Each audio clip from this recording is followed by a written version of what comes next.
pertempuran Medan Area adalah perlawanan rakyat terhadap sekutu dan Nederlandse Indische Civile Administratie atau NICA yang terjadi di Medan, Sumatera Utara pada tahun 1945. Pertempuran ini berawal ketika sekutu mendarat di Medan pada 9 Oktober 1945 di bawah pimpinan Brigadir Jenderal Tetyali. Kedatangan sekutu ini bertujuan untuk mengambil alih pemerintahan. Hal inilah yang memicu munculnya perlawanan rakyat di Medan hingga terjadi konflik bersenjata yang kemudian dikenal sebagai Pertempuran Medan Area. Pertempuran ini terjadi tidak lama setelah kemerdekaan Indonesia. Rakyat Medan sendiri baru mendengarkan berita tentang proklamasi Indonesia 10 hari setelah kemerdekaan, tepatnya pada tanggal 27 Agustus 1945. Berita ini disampaikan oleh Gubernur Sumatera saat itu, yaitu Teuku Muhammad Hasan. Rakyat Medan sangat menyambut dengan gembira, dan akhirnya mereka memutuskan untuk membentuk Barisan Pemuda Indonesia. Sementara itu, 3 hari sebelumnya, pada tanggal 24 Agustus 1945, pemerintah dari Kerajaan Inggris dan Kerajaan Belanda telah menyepakati sebuah kerjasama yang menghasilkan Civil Affairs Agreement. Dalam persetujuan tersebut, dinyatakan bahwa Panglima Tentara Kependudukan Inggris di Indonesia akan memegang kekuasaan atas nama pemerintah Belanda. Pada tanggal 18 Oktober 1945, Inggris memulai aksinya untuk melemahkan kekuatan Republik dan mendesak pemerintahan RI pergi dari kota Medan dengan cara memberikan ultimatum agar Indonesia dapat menyerahkan seluruh senjatanya kepada sekutu. Tidak hanya Inggris, pasukan Serikat pun melakukan aksi terornya hingga menimbulkan rasa permusuhan di kalangan pemuda.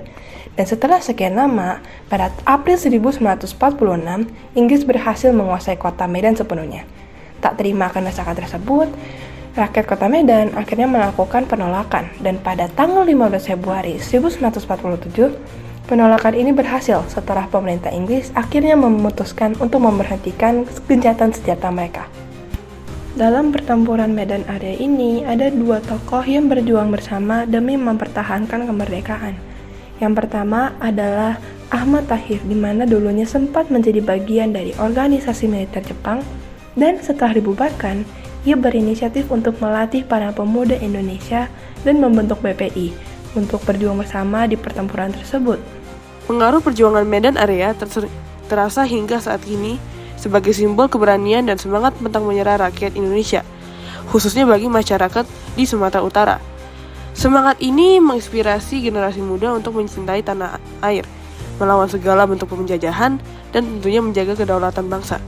Kasus yang kita ambil untuk dokumenter ini adalah sebuah tawuran yang dilakukan oleh para remaja dikarenakan sebuah permasalahan yang bisa dibilang sangatlah kecil bagi seorang remaja hingga menjadi tawuran dan pembunuhan.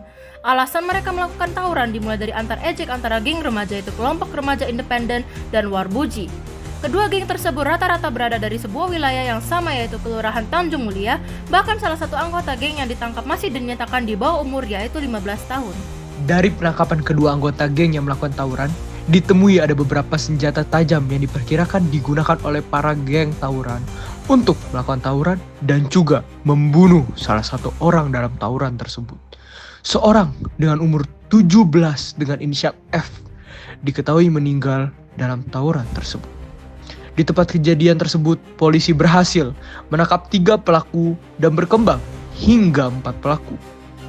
Sisa orang yang belum tertangkap diharap untuk menyerahkan diri dan dijadikan daftar DP. Dan juga kasus tawuran remaja antara geng KRI dan Warbuji yang menyebabkan kematian serta penggunaan senjata tajam jelas melanggar sila kedua Pancasila, yaitu kemanusiaan yang adil dan beradab, karena tindakan kekerasan tersebut tidak mencerminkan penghormatan terhadap hak hidup, martabat, dan nilai-nilai kemanusiaan antar sesama.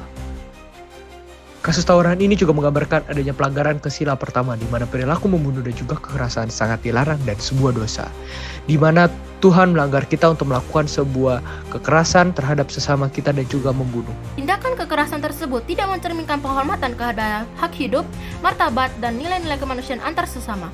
Kasus tawuran ini juga menggambarkan adanya pelanggaran sila pertama, di mana perilaku pembunuhan dan juga kekerasan sangat dilarang dan sebuah dosa.